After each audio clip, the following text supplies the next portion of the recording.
Allie and I both burst into tears Oh, nice. Okay.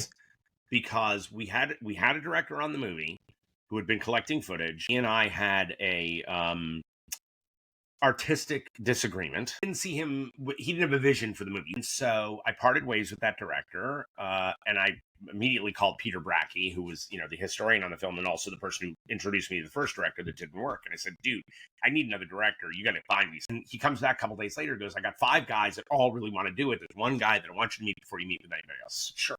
He says, "Michael Felsher." I said, "I've never met him, but I do know his work." He just didn't have a vision for the movie. And that's really what I'm looking for in a director. And he said, "Adam, absolutely." He says, "Listen, no, I know who you are. I've been watching you for years. I know that you're not a dick. Here's the vision I have."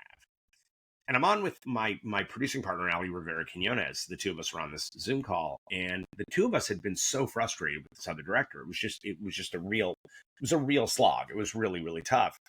And he and so we're sitting there waiting, and he goes, "Okay, so have you seen the movie Wolfman Got Nards?"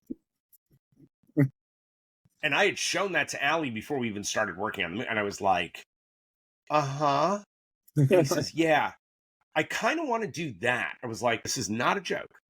Allie and I both burst into tears. Oh. We had been so upset for years working on this project because we had no rudder. We had nobody steering us into clear water.